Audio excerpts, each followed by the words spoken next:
저는 이 설교 말씀을 준비하면서 어렸을 때 배웠던 학교의 한 책의 내용이 생각이 났습니다. 나다니엘 호돈의 큰 바의 얼굴이라는 굉장히 감동적인 내용이 있었습니다. 그 마을에서는 위대한 사람을 기다려왔습니다. 큰 그 마을의 영광이 되는 사람을 오매복만 기다리면서 많은 위대한 사람들이 오고 갔지만은 큰 바의 얼굴과 비추올 때 닮지를 않았습니다. 사람들이 실망하고 실망하는 가운데 어느 날 한 분이 저녁 노을에 비치는데 그 얼굴이 너무나 큰 바의 얼굴과 유사한 것을 발견합니다. 오늘 이 설교를 통해서 여러분의 얼굴이 예수 그리스도 안에 큰 바의 얼굴처럼 빛나는 역사가 있기를 기도합니다. 오늘 이 말씀을 통해서 어떤 하나님의 축복이, 하나님의 메시지가 있을지를 기대하면서 이 말씀을 보기를 원합니다. 오늘 마태복음 13장 54절에 보니까 주님이 이제 모든 비유의 말씀, 천국의 비밀을 비유의 말씀을 통해서 그것을 하나하나 비밀을 이렇게 밝히 드러내 주시면서 드디어 한 고향으로 가기 시작합니다. 우리 54절을 같이 읽도록 하겠습니다. 같이 읽습니다. 고향으로 돌아가사 그들의 해당에서 가르치시니 그들이 놀라 이르되 이 사람의 이 지혜와 이런 능력이 어디서 났느냐. 아멘. 자, 여기서 고향. 그래서 이 마태복음만 보면 이 고향이 사실은 조금 애매하게 들릴지도 모릅니다. 왜냐하면 예수님은 세 군데의 고향이 있을 수 있습니다. 먼저 태어난 곳이 베들레헴입니다. 그래서 거기가 본적이 있는 고향처럼 느껴질 수도 있고, 두 번째로 예수님이 자란 곳이 나사렛입니다. 그러나 본격적인 공생애가 시작되면서 예수님의 선교센터를 어디에 만들죠? 가버나움에 만듭니다. 제2의 고향이 됩니다. 그러면 어디에 가서 이 말씀을 오늘 전하고 있을까요? 이것을 알기 위해서는 다른 복음서인 누가복음 4장 16절에 정확하게 그 배경과 그 장소가 명시가 되어 있습니다. 누가복음 4장 16절에 보니까 나사렛에 내려가 이 말씀을 전했다고 말씀하고 계십니다. 그래서 누가복음 4장 16절을 참고해 볼 때 여기에 고향은 나사렛인 것이 확실합니다. 자, 나사렛. 예수님의 거의 대부분의 인생을 살았던 곳입니다. 함께 자라고 서로 너무나 잘 아는 사람들이 있는 곳입니다. 여러분 한번 생각해 보십시오.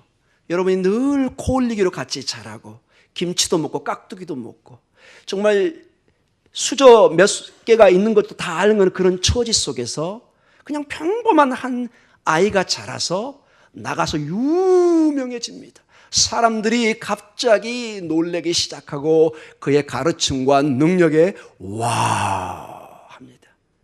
그리고 그 사람이 이제 이렇게 돌아옵니다. 굉장히 낯선 느낌이 듭니다. 아니, 저 애가 저렇게까지 변할 수 있단 말인가? 안 믿자니 현실은 그게 보이고 믿자니 잘 안 믿어지고 이런 아주 독특한 그 상황인 것을 여러분 한번 미리 그 배경 지식을 가지고 이 본문을 보면 더 이해가 빠를 줄을 압니다. 그 유명해지고 그 능력 있는 그 지식을 이제 회당에 와서 그것을 가르치고 그 능력을 보여주기 시작합니다. 여기서 회당이라는 것은 유대인들에게 항상 가르침의 장소는 회당이라는 어떤 문화적인 습관이 있습니다. 늘 우리가 주일날 이 예배당에 모여서 하나님의 말씀을 듣고 예배를 드리듯이 그들은 항상 회당 중심으로 하나님을 예배하고 가르침을 선포했습니다. 그래서 이 회당에서 주님이 가르치는 것은 지극히 당연하게 보입니다. 근데 오늘 54절에 우리 해석에는 조금 빠진 내용이 있습니다. 여러분 한번 보실래요? 54절. 고향으로 돌아가사 그들의 회당에서 가르치시니, 그리고 여러분 좀 이렇게 적어놔도 됩니다. 그 결과, 이 말이 좀 빠져 있습니다. 오스테 헬라어로. 그 결과 그들이 놀라기 시작합니다. 와우! 이 사람의 이 지혜와 이런 능력이 어디서 났느냐? 여기서 놀라기 시작하다. amazed, wonder 이런 뜻입니다. 이 말은 이미 우리가 한번 접했습니다. 산상수훈을 말씀을 전하고 마쳤을 때 군중들의 반응이 어땠죠? 와우, 이 권위가 어디서 나왔단 말인가? 평범한 나사렛 한 청년으로 보았는데 지금까지 수많은 위대한 랍비들, 그 당시에 힐레리니, 샴마이니 위대한 스승들이 있었습니다.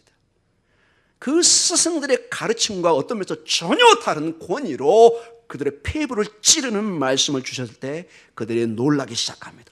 오늘 이 나사렛 동네가 이 경험을 하고 있는 것입니다. 그들의 반응은 놀라움이었습니다. 그리고 그들이 이렇게 질문합니다. 54절 마지막 절에 뭐라고 질문하죠? 이 사람의 이 지혜와 이런 능력이 어디서 났느냐? 이건 믿어지지가 않는다는 거죠. 이 질문 속에 담겨져 있는 그들의 마음은 이렇게 정리해 볼 수 있을 것입니다. 아니, 우리가 알고 있던 그 단순한 아이가 어떻게 저렇게 지혜와 능력을 가진 청년으로 자랄 수 있단 말인가? 도저히 믿을 수가 없다는 것이죠. 왜 이런 놀라움과 질문을 할 수밖에 없냐면은, 여러분, 유대인들은 지금 우리의 과거의 어떤 그 성균관이나 어떤 선비들이 교육을 받아서 장원급제한다든지 어떤 특정 교육 과정이 있었습니다. 그래서 그 사람들이 어떤 그 시험을 보아서 자기의 마을로 금이 환영하는 그런 것들이 옛날에 여러분 우리의 역사의 기록에 또 사극에 많이 나타난 것을 보게 됩니다. 유대인들도 랍비 어떤 과정이 있습니다. 랍비 선생의 과정을 정규 교육을 받아야 됩니다. 그래야만이 그 사람이 어떤 인정을 받고 그 권위가 인정되는 어떤 유대인들의 전통 사회가 있습니다. 그런데 이 예수님은 이제 조금만 우리가 본문을 보면 그들의 말을 통해서 이게 나오지만은 전혀 정규 교육을 받지 않았습니다. 그냥 평범한 목수의 아들이고 그의 형제와 여동생들이 함께 살고 있는.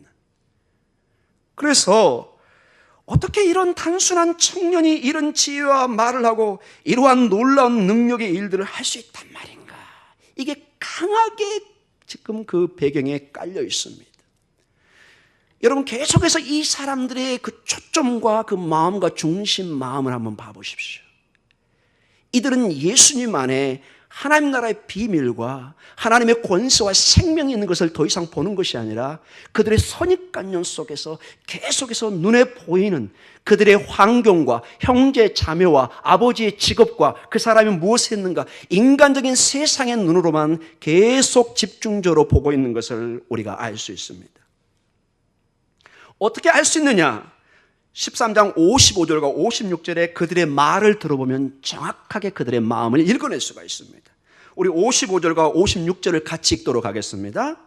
이는 그 목수의 아들이 아니냐? 그 어머니는 마리아, 그 형제들은 야고보, 요셉, 시몬, 유다라 하지 않느냐? 그 누이들은 다 우리와 함께 있지 아니하냐? 그런즉 이 사람의 이 모든 것이 어디서 났느냐 하고. 자, 여기에 아니냐, 않느냐, 아니냐, 동일한 말 욱수라는 강한 부정형이 3번 반복되고 있습니다. 이 두 문장에 강력한 부정적인 뜻이 3번 반복되고 있습니다. 즉 도저히 믿을 수가 없다는 것입니다. 이는 목수의 아들이 아니냐? 그리고 그 형제들 야고보, 요셉, 시몬, 유다라 하지 않느냐? 56절에 그 누이들, 여동생이 우리와 함께 있지 않느냐? 아니, 이런 평범한 가정의 자녀가 어떻게 이런 일들을 할 수 있을까? 계속해서 그의 자란 배경과 그 부모의 배경과 형제의 배경이 예수님의 그 천국의 비밀을 가리고 있는 것을 보게 됩니다. 이들의 이러한 강한 부정의 이 3번에 가까운 아니다, 아니다, 아니다 하는 이 부정의 내용은 우리가 유대 배경을 조금만 살펴보면 인간적으로는 쉽게 이해할 수 있는 내용입니다. 여러분, 유대 사회는 남자는 13세, 몇 세요? 13세에 성인식을 갖게 됩니다. 남자는 13세에 바르 미츠바라고 율법의 아들이라는 성인식이 이루어집니다. 이제 그때부터는 공식적으로 하나님의 율법을, 성경을 읽을 수 있는 권한이 주어지고 해당의 한 멤버로서 이 바르 미츠바 성인식을 치른 10사람의 남자가 있어야만이 유대인은 공식적으로 예배를 시작할 수 있습니다. 9명도 안 됩니다. 그건 예배를 인정을 안 합니다. 그 정도로 권위가 주어지고 동시에 이 13세부터 아버지 부모의 가업을 함께 이어받을 수가 있습니다. 일을 할 수가 있습니다. 그리고 우리가 예수님, 이 학자들의 조사에 의하면 예수님이 공생애를 시작했던 나이가 주로 33세 아니면 34세로 봅니다. 자, 13세 아버지의 목수일을 같이 일을 했습니다. 그리고 공생애가 33세에서 34세쯤 이루어졌습니다. 몇 년간 여러분 목수일을 한 거죠? 약 20년에서 21년을 결코 짧은 시간이 아닙니다. 고대 수명이 짧은 그 사회 속에서 20년 가까이 그 나살에서 목수일을 했다는 것입니다. 테크톤, 여기서 이 목수일은 우리는 주로 이게 나무만 생각하는데 실제로 이스라엘에 가보면 실제로 나무가 많지가 않습니다. 그래서 그 당시에 목수들은 돌도 함께 다루고, 그래서 나무와 돌을 함께 다루는 사람이 목수로 불렸습니다. 여하간 예수님은 20년 내지 21년 동안 평범하게 아버지 요셉과 함께 목수의 일을 했던 것을 보게 됩니다. 그 다음에 중요하게 이 나사렛 동네 사람들이 지적한 게 그의 어머니와 형제와 누나를, 동생들을 지적하기 시작합니다. 여기서 먼저 누가 나오죠? 마리아, 이렇게 나옵니다. 이 마리아는 여러분 헬라식 표현이고 실제 유대인들은 따라해볼까요? 미리암으로 불렀습니다. 미리암. 이 마리아의 히브리어 이름은 미리암입니다. 누가 생각나시죠? 모세의 누나입니다. 즉 이 가정은 철저하게 유대 전통의 이름을 따라서 이름만 봐도 이들이 유대인인 것을 금방 알 수가 있습니다.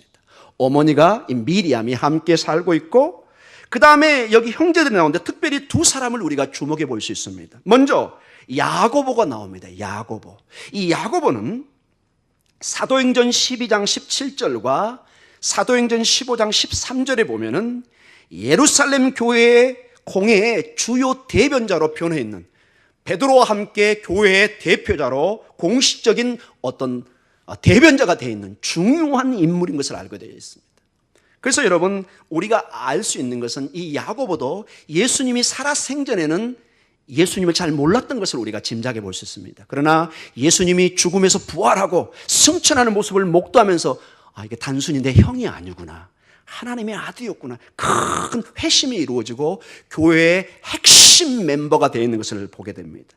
그 다음에 끝에 나오는 유다를 여러분 주목해서 보시기 바랍니다. 여러분, 유다는 계시록 앞에 있는 책이 뭐죠? 유다서입니다. 전통적으로 초대교회는 유다서의 저자가 이 예수님의 동생인 유다로 간주하고 있습니다. 여기서 유다는 가룟 유다의 동생이 아닌 것을 명확히 알 수가 있습니다. 즉 그들의 동생들이 함께 살고 있었습니다. 그 다음에 56절에는 누구도 함께 있죠? 그 누이들은 다 우리와 함께 있지 아니하냐. 지금 누이들은 함께 살고 있다는 것입니다. 사랑하는 성도 여러분, 오늘 이 내용에서 이 나사렛 동네 사람들이 주장하는 것은 나사렛에서 함께 살던 고향 사람들은 평범한 예수님의 가족들도 다 알고 있고 그 직업도 알고 있는데 어떻게 갑자기 이러한 위대한 스승으로 랍비로 예수님이 불려줄 수 있는가의 문제점을 지적하고 있는 것입니다. 이건 정말 뭔가 이상하다, 상식적으로 납득이 되지 않는다고 얘기하고 있는 것입니다. 여러분은 납득이 되시나요? 잘 안 될 줄 압니다. 이게 여러분, 어떤 사람이 평범하게 자란 사람이 오늘날 갑자기 노벨상을 받는다든지, 세계 반기문 총장이 하는 게 뭐죠? 유엔 총재가 된다든지, 이게 쉽게 받아들이기 어려운 내용입니다. 그런즉 이 사람의 이 모든 것이 어디서 났느냐 하고, 이것이 그들의 결론입니다. 이 모든 것이 어디서 났느냐, 즉 이 지혜와 이 능력이 도대체 퀘스천 마크라는 것입니다. 그래서 우리가 좀 더 그들의 질문을 전체 우리가 봤던 11장부터 13장 이 문맥에서 보면은 어떤 질문을 깔고 있느냐면은 그들의 질문 속에 이런 것이 있습니다.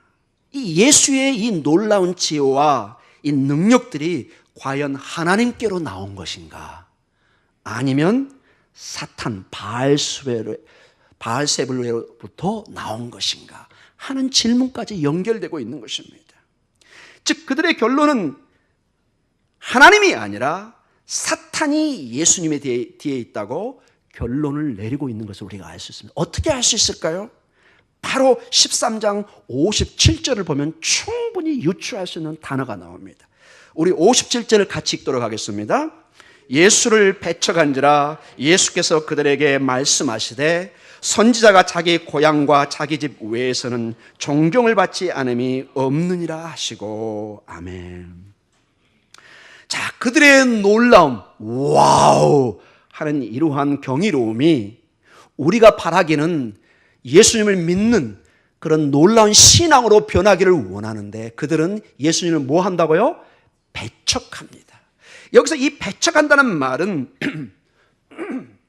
조금 독특하고 중요한 신학적 의미를 가지고 있습니다. 좀 어렵지만 원어는 스캔달리조마이라는 뜻입니다. 이것은 단순히 어떤 사람이 인격적으로 거절하고 이렇게 싫어하는 차원이 아니라 이 단어가 쓰일 때는 성경 문맥에서 깊은 죄의 뜻과 연관되어 있고 배교의 뜻을 가지고 있습니다. 완전히 예수님의 신앙을 거부하는 것입니다. 이 스캔달리조마이라는 이 뜻이 그래서 단순한 배척의 차원을 떠나서 근본적으로 예수님 하나님 나라를 거부하는, 예수님의 복음의 능력을 거부하는 깊은 신앙적인 의미를 가지고 있다는 것입니다. 즉 이 뜻을 우리가 볼 때 예수님의 이 지혜와 능력을 하나님께로 온 것이 아니라 바알세불 사탄께로 왔다고 그들은 확신하는 것입니다.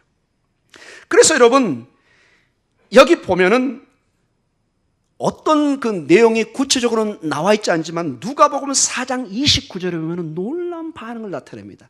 배척한 다음에 예수님을 낭떠러지로 끌고 가서 밀쳐 떨어뜨리려고 합니다. 어떻게 한다고요? 예수님을 강제로 잡아서 낭떠러지로 가서 밀쳐 떨어뜨려서 죽이려고 합니다. 왜냐? 예수님을 거짓 선지자나 거짓 선생으로 그들은 생각했기 때문에 그렇습니다. 실제로 나사렛에 가면은 약 한 50m, 한 100m의 큰 어떤 낭떠러지가 있습니다. 언뜻 보면 큰 들녘을 볼 수 있는 조망이 좋은 곳이지만은 사람이 거기서 떨어진다면은 뭐 즉사할 수밖에 없는 큰 낭떠러지가 있습니다. 그곳에 가서 예수님을 죽이려고 했던 그런 모습을 봅니다. 그리고 58절에 오늘 결론의 말씀으로 예수님이 반응하십니다. 우리 58절을 같이 읽도록 하겠습니다. 그들이 믿지 않음으로 말미암아 거기서 많은 능력을 행하지 아니하시니라. 아멘. 믿음이 없는 곳에 하나님의 역사가 없는 것을 보여줍니다. 이제 결론적으로 우리 이 말씀을 한번 우리가 고민해 보는 시간을 갖도록 하겠습니다. 여러분 이 본문의 내용을 보면서 무엇을 느낍니까? 이 나사렛 동네 사람들의 근본적인 문제와 태도의 핵심은 너무 예수님을 잘 알고 있다는 데 출발하고 있습니다. 너무 잘 알고 있습니다. 아버지도 알고 직업도 알고 형제 자매를 다 알고 있습니다. 그래서 20년 내지 21년을 같이 살았기 때문에 예수님을 그들은 뼛속까지 다 알고 있다고 생각을 했습니다.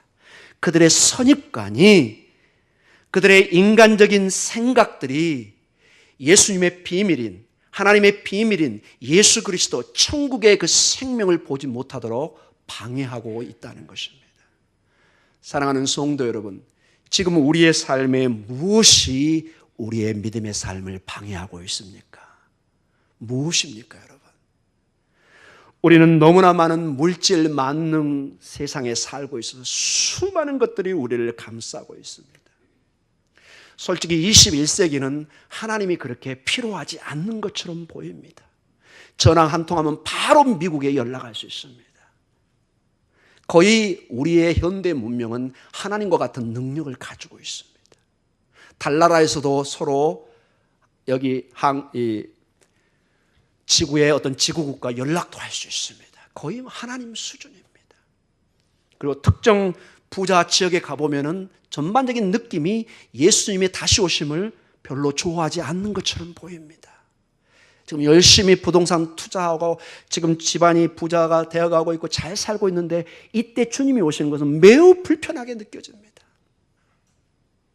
사랑하는 성도 여러분, 무엇이 여러분의 삶을 주님께 가까이 가는 것을 방해하고 있습니까? 여러분 정말로 주님을 알기 위해서 간절한 마음을 가지고 있습니까? 여기 나사렛 동네 사람들처럼 너무 예수님을 잘 알고 있기 때문에, 나는 수십 년을 예수님을 믿어왔기 때문에 나는 주님에 대해서 다 안다고 여러분 자부하고 계십니까? 여러분의 심장이, 여러분의 마음이 이 복음의 능력을 체험받고 있습니까? 성령의 바람이, 성령의 임재가 여러분에게 임하려고 하는데 여러분은 준비되어 있습니까? 다시 한번 우리가 하나님의 뜻을 생각해 보는 시간을 갖기를 원합니다. 저는 이 말씀을 준비하면서 사도 바울 선생님이 골로새서 3장 1절과 2절을 주었던 말씀을 한번 생각해 보았습니다. 한번 같이 볼까요? 골로새서 3장 1절과 2절입니다. 같이 읽겠습니다. 그러므로 너희가 그리스도와 함께 다시 살리심을 받았으면 위의 것을 찾으라. 거기는 그리스도께서 하나님 우편에 앉아 계시느니라. 위의 것을 생각하고 땅의 것을 생각하지 말라. 아멘. 우리는 너무 지나치게 우리도 모르게 이 땅에 살고 있기 때문에 이 땅에 친밀해져 있습니다. 천국을 기대하긴 하지만은 사실은 이걸 놓는 게 그토록 힘듭니다. 주님은 늘 얘기합니다. 위의 것을 생각해야 된다. 땅의 것을 생각하지 마라.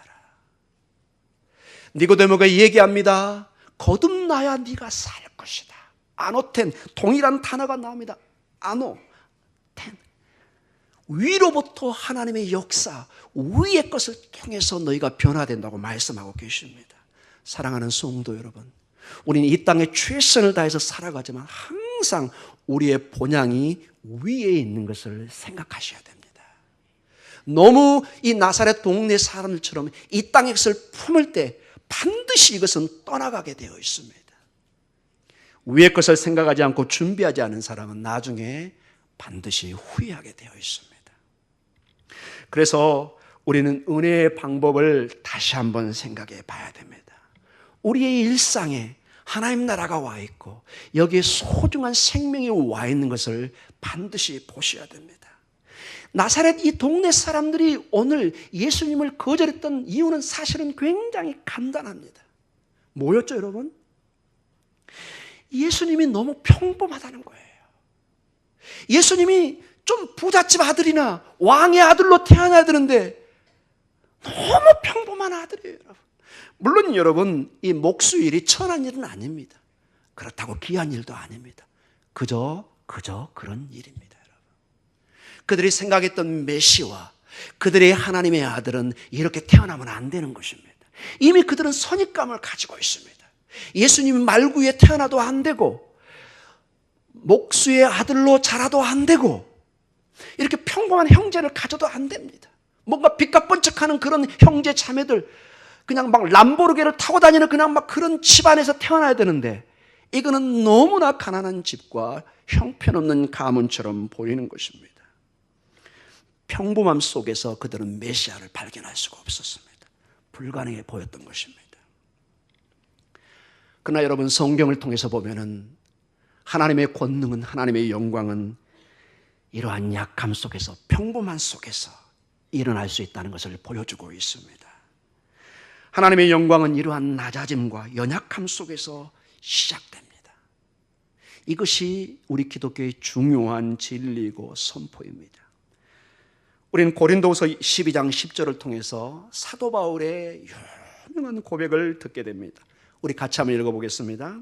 그러므로 내가 그리스도를 위하여 약한 것들과 능력과 궁핍과 박해와 공고를 기뻐하노니 이는 내가 약한 그때에 강함이라. 아멘. 여러분, 사실 사도 바울은 예수님을 바로 알기 전에는 굉장히 강한 사람이었습니다. 터키에 가보면 그 사람의 집은 큰 가문의 집안이었습니다. 로마 사람이 아닌데 로마 시민권을 이미 나기 전에 가지고 있던 사람입니다. 나면서부터 어마어마한 집안의 배경과 그 학식은 그 당시 최고의 가말리엘 밑에서 최고의 공부를 했던 사람입니다. 그러나 주님을 알고 그는 약함을 선택했습니다. 매맞음과 굶주림과 헐벗음과, 여러분 터키 지역과 그리스 지역, 로마 지역을 걸어 다닌다고 생각해 보십시오. 몇 달씩 걸어야 되고 2000m 이상의 산들과 수많은 도적들과 수많은 난간을 뚫고 걸어 다녀야 됩니다. 그때 사도 바울은 고백합니다. 내가 약한 그때 강함이라. 어떤 강함이죠, 여러분? 사도 바울이 약해질수록 사도 바울의 안에 누가 강해지죠? 예수 그리스도가 강해지기 시작합니다. 여러분, 우리의 신앙은 놀랍게도 우리가 강해질 때는 하나님의 역사가 약해집니다. 하나님의 능력이 우리에서 빠져나갑니다. 그러나 우리가 주님 앞에 나와서 기도하고, 정말로 어려울 때 새벽에 나와서 울부짖고 기도할 때 놀랍게도 우리의 중심은 주님 앞에 나가고 주님이 이제 역사하기 시작합니다. 우리의 약함이 하나님이 역사하는 순간인 것을 믿음으로 바라볼 수 있는 것입니다. 사랑하는 성도 여러분, 모든 그들의 이 배척과 거절의 절정은 십자가였습니다. 주님을 십자가에 못 박아서 완전히 없애버리려고 했습니다. 그러나 우리 주님은 이렇게 얘기합니다. 마태복음 21장 42절에 이런 아주 놀라운 말씀이 있습니다. 같이 읽겠습니다. 예수께서 이르시되 너희가 성경의 건축자들이 버린 돌이 모퉁이의 머릿돌이 되었나니 이것은 주로 말미암은 된 것이요 우리 눈에 기이하도다 함을 읽어본 일이 없느냐. 그들은 아무런 쓸모없는 돌처럼 어떤 건축을 할 때 버린 돌처럼 예수님을 버려버렸습니다. 그러나 하나님은 이 예수 그리스도를 여기 모퉁이 돌이라고 그러는데 이 헬라 원어와 히브리어적인 유대 병에 보면은 이 건축물을 할 때 가장 중요한 주축돌로 놨다는 뜻입니다. 하나님 나라에 그리고 우리의 삶의 이 건축의 핵심 돌로 예수님이 자리 잡고 있습니다. 여러분의 삶에 무엇으로 여러분의 인생을 건축하고 있습니까? 우리 주님이 주축들이 되어 있습니까? 한번 생각해 보시기 바랍니다. 많은 사람들은 예수님의 십자가를 부끄러워합니다. 그 당시에 십자가는 부끄러움의 상징이었습니다. 그런데 사도 바울은 고린도전서 1장 18절에 또한 이런 유명한 도전적인 말씀을 주십니다. 우리 같이 읽겠습니다. 십자가의 도가 멸망하는 자들에게는 미련한 것이요 구원을 받는 우리에게는 하나님의 능력이라. 아멘. 정말로 십자가는 아무것도 아닙니다.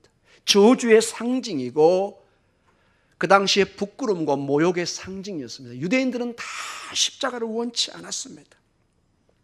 그러나 우리 주님은 가장 비참하고 모욕적이고 낮은 이 십자가를 통해서 우리의 구원을, 우리의 능력을 허락해 주셨습니다. 지금까지 우리는 비유의 말씀을 보았습니다. 예수님께서 많은 비유의 말씀을 주시면서 눈을 떠서 보라고 얘기합니다. 귀를 열어서 들으라고 얘기합니다. 무엇을 보고 들어야 될까요? 여러분, 하나님 나라의 그 비유의 중심에 예수 그리스도가 있다는 것입니다. 사실 그 비유의 핵심, 땅에 묻힌 보화는 누구를 가리키는 거죠? 예수 그리스도입니다. 그 진주 장사가 정말 애를 쓰고 찾았던 그 값진 진주가 사실은 뭘 가리키는 거죠? 예수 그리스도입니다. 어부가 그물을 내려서 많은 고기를 잡았습니다. 그 넘치는 고기들이 무엇을 상징하죠? 예수 그리스도입니다. 사랑하는 성도 여러분, 우리의 평범함 속에서 이 예수 그리스도의 보화를 발견하는 놀라운 역사가 있기를 원합니다.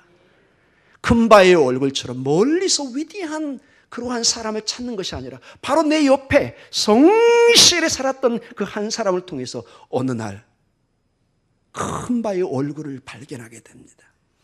사랑하는 성도 여러분, 오늘 여러분이 여기에 앉아있고 예배를 드릴 수 있고 여러분의 가정과 여러분의 직장과 삶에 이 모든 것이 하나님이 주신 은혜인 것을 바라보고 그 안에 믿음으로 살아갈 때 주님은 30배, 60배, 100배의 열매를 우리에게 허락해 줄 줄 믿습니다.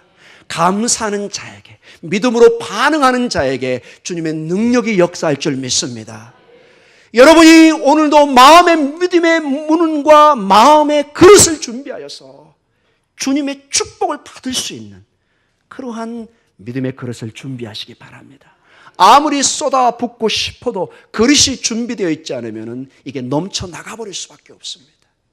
오늘도 감사로 믿음으로 나아갈 때 마치 단비를 내려서 성령의 충만을 허락하듯이 여러분의 삶 위에 이 믿음의 공동체 하나님의 크신 축복을 내려주실 줄 믿습니다. 다 같이 기도하겠습니다.